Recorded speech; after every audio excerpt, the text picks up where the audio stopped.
Alors que ça fait plus de 2 ans que DJI n'a pas proposé de drone pour les vidéastes professionnels télépilotes pro, eh bien Sony débarque sur le marché du drone. Est-ce qu'on va enfin trouver un concurrent de taille à DJI? Eh bien c'est ce qu'on va voir dans cette vidéo.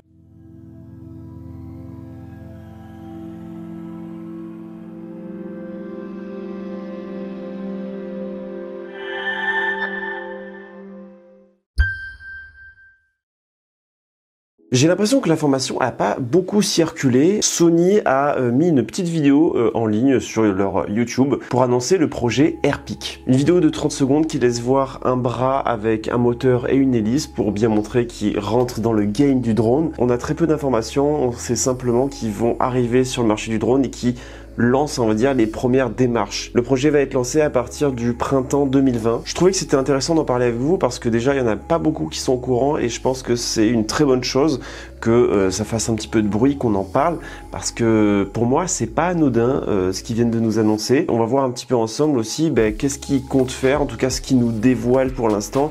Qu'est-ce que ça va devenir, vos attentes, est-ce que c'est bien, est-ce que c'est pas bien? Moi je trouve que c'est une très bonne chose parce que DJI est en situation de monopole depuis au moins 3 ans je pense. Ils ont pas de concurrent, clairement ils ont pas de concurrent. En premier il y a DJI avec 70%, je crois que le deuxième a 2 ou 3% maximum. Ce genre de situation c'est pas très bien pour le consommateur parce que ça veut dire que le constructeur peut se permettre pas mal de choses, notamment faire des petits drones très abordables, qu'on croit exceptionnels et qui en fait 6 mois plus tard ils t'en font un qui est 2 fois meilleur. Donc voilà, peut-être que s'ils avaient été en concurrence avec d'autres boîtes de taille, ils se seraient peut-être pas permis de faire un Mavic Mini et un Mini 2 en l'espace de 6 à 7 mois. Donc oui, pour moi, c'est qu'une bonne chose que Sony débarque là-dedans parce que Sony, ils ont de l'expérience, surtout en termes de capteurs et c'est là où DJI est vraiment bon, surtout après avoir racheté Hasselblad. Et le problème, je trouve, avec DJI en ce moment, c'est qu'ils ne font que des drones pour le loisir. Mais quand je parle de loisir, c'est vraiment loisir.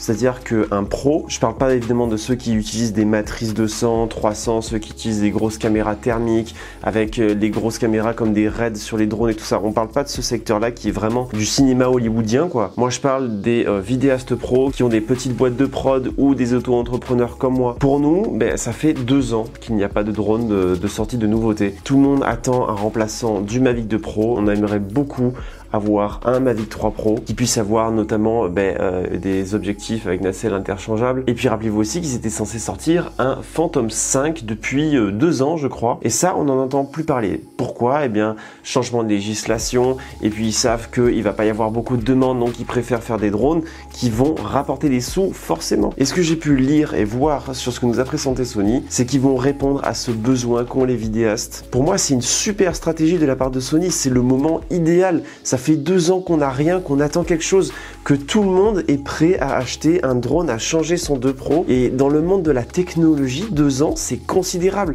Quand vous voyez toutes les évolutions pour les smartphones, même si c'est un petit peu comme l'histoire du Mavic Mini et Mini 2, il y a des sorties toutes les 6 mois et tout ça, il y a plein de concurrents, donc ils se forcent tous à lancer de nouvelles technologies et tout ça. On va revenir sur les points qu'ils ont abordés. Ils ont fait une petite page où il n'y a vraiment pas grand chose parce que c'est vraiment le début. Puis d'ailleurs, Sony, si vous regardez cette vidéo, ça serait un plaisir de vous aider dans l'élaboration de ce ou ces drones. Donc sur ce que j'ai noté qui était important qu'ils avaient mis en avant, c'est qu'ils mettaient en avant leur expérience dans l'imagerie, dans tout ce qui est capteur vidéo, la stabilisation numérique, etc., mécanique sur leurs objectifs et tout ça. Ils sont très bons notamment aussi dans la basse lumière, dans l'autofocus, et puis ils parlent aussi de leur connaissance dans l'intelligence artificielle. Donc ils nous montrent un peu les meilleurs points, les points qu'on attend. Comme ce que j'avais dit dans ma vidéo sur le Mini 2, ce qu'on attend d'un drone, c'est qu'il ait de bonnes performances, avec une bonne autonomie, une bonne réception et une bonne qualité vidéo. Puis après évidemment le radar d'obstacles, c'est quand même vachement bien. En fait clairement moi ce que j'attends de Sony, c'est qu'ils fassent mieux que le 2 Pro. S'ils font pas mieux que le 2 Pro, pour moi ça sert à rien de se lancer sur le marché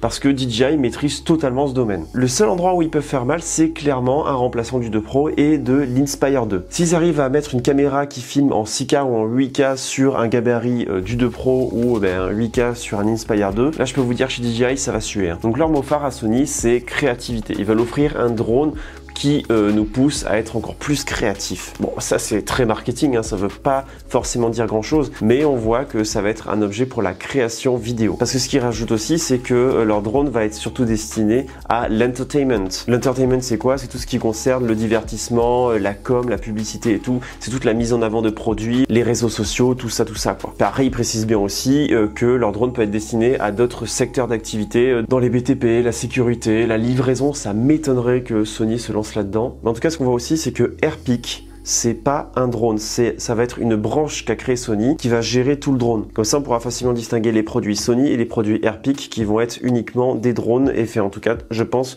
tout ce qui va concerner le monde du drone. Donc c'est à peu près tout ce qu'on a comme information sur ce lancement, mais je me dis que c'était quand même bien de l'annoncer, hein, que un maximum de monde soit au courant, que on pousse un petit peu DJI à faire de nouvelles sorties intéressantes, parce que je vous avoue que moi je commence à m'impatienter et j'ai vraiment hâte d'être en printemps 2021. Il va falloir attendre, mais je suis sûr que Sony va pas nous décevoir. En tout cas, je suis curieux de savoir ce que vous en pensez. Est-ce que c'est bien? Est-ce que c'est pas bien? Est-ce que vous pensez que Sony va vraiment réussir à faire peur à DJI? Puis aussi, ce qui est important à savoir, c'est que DJI, c'est un petit peu la même philosophie que Apple.